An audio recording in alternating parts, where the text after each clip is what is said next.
Para quem conhece o trabalho do canal, sabe que eu estou devendo isso aqui há algum tempo, modos de mesclagem, falei isso no último vídeo de Krita, mas acabou saindo a versão 5.1, então fiz um vídeo depois do 5.1 e agora um pouquinho de teoria para depois a parte prática. Por isso esse vídeo aqui vai estar numa outra playlist, não a de Krita em si, mas serve de suporte para entender como é que funciona. Isso vem do próprio site do Krita, tá? Isso daqui é interessante saber qual foi a origem, tá? Mas não foi só o site do Krita que eu busquei essa informação, não.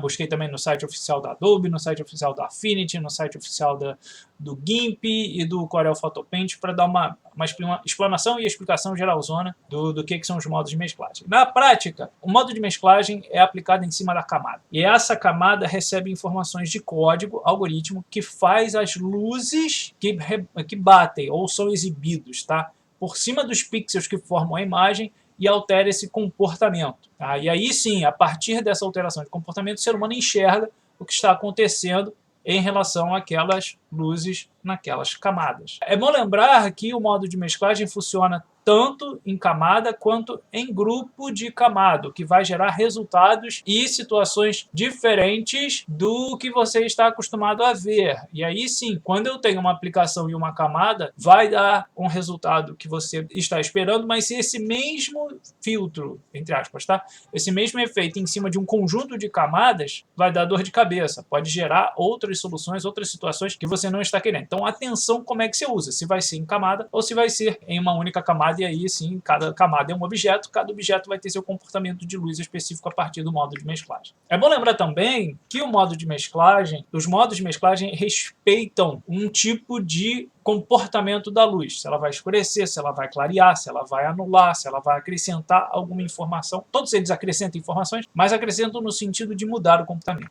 Então eu tenho o comportamento aritmético, binário, de escurecimento, de HSX. Se eu não estou errado, é específico para fotografia, apesar do Krita não ser preparado para trabalhar com a alteração de imagens fotográficas, ele também trabalha com princípios de reprodução de imagens, reprodução de luz nos monitores das imagens que também acompanha os editores de fotografia, tá? De imagens para fotografia, como GIMP e Photoshop. Da mesma forma que eu tenho escurecer, tenho clarear, diversos, que são filtros com funções específicas, o de misturar, ela mistura as camadas, o de módulos, que são específicos para resultados diversos, e o negativo, que ela tira informações que você não queira. Forma como a luz dentro das camadas, dentro dos pixels nas camadas, vão trabalhar dessa maneira. E tem o quadrático, adiciona zonas de luz aos objetos distribuídos nas camadas às quais eles estão vinculados. Então o resultado dessa explanação toda é o que está vendo aqui na frente de vocês. Eu tenho 4 camadas e um fundo branco, cada uma das camadas está com uma cor diferente e um filtro diferente para entender o que cada uma está fazendo. E quando essa sobreposição de camadas é reconhecida pelo programa e é exibida no monitor, o olho enxerga o que está acontecendo. Então eu tenho filtro, entre aspas, tá? O modo de mesclagem de luz forte, de granulação, de sombra e de escurecimento, que são formas diferentes da luz se comportar. O detalhamento das hierarquias vem como forma do trabalho do algoritmo em relação à camada. Então, cada camada, a configuração da camada é um algoritmo. Dentro dessa configuração, eu tenho um algoritmo específico para luzes, que são hierarquizados. E dentro dessas hierarquias, ainda tenho os algoritmos específicos de cada uma das hierarquias, das funções dentro de cada hierarquia. E isso é legal entender. As hierarquias ajudam a distribuir e organizar o tipo de filtro que eu vou estar trabalhando em cima da minha camada. E esse ponto de entender como é que funcionam esses filtros a partir das hierarquias facilita pra caramba nosso trabalho de entendimento de como usar as camadas e esses filtros. O que vale a pena falar aqui é o filtro módulo, a hierarquia módulo, conjuntos de cálculos matemáticos entre 0 e 1, que aí entra numa situação bem específica que é quase não é a computação quântica, porque isso está muito à frente ainda, não é o nosso trabalho aqui, mas a computação quântica varia com uma série de camadas decimais entre 0 e 1. No computador padrão, ou é 0 ou é 1, ou seja, ele está ativo ou ele está inativo, e com uma quantidade de casas decimais. Não, nem são casas decimais, mas são casas numéricas, de tantos bits, tá, que define aquela quantidade de 0 e 1 que tem ali, ele vai entender aquela informação. E como eu estou falando de filtro em cima de uma camada, dentro de um programa específico, esse 0 e 1, nossa, vai ter uma variação bem grande. Então, só para entender como é que ele funciona. Entre 0 e 1, tem quantas casas decimais eu quiser ou até onde o computador permitir trabalhar. E isso vai, sim, do tipo de sistema e de quantidade de memórias que você tem disponível. A especificidade de cada camada, de cada conjunto das hierarquias, dentro de seus respectivos filtros, tem funções específicas, tá? Para facilitar, entender e direcionar o nosso trabalho como criadores de arte em programas digitais.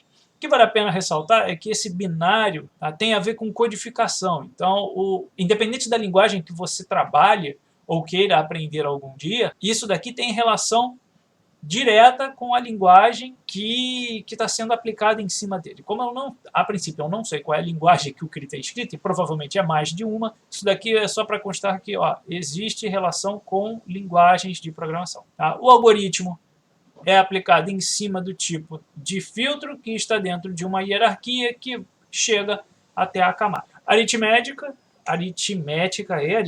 foi ótimo, foi beleza, talvez eu precise de um médico. Adição, divisão, subtração, isso daqui ele está basicamente naquela condicional de matemática básica. Eu vou escurecer o quê? Os pixels. Na verdade, eu tenho entre o branco e o preto, entre o claro e o escuro, eu tenho cinza.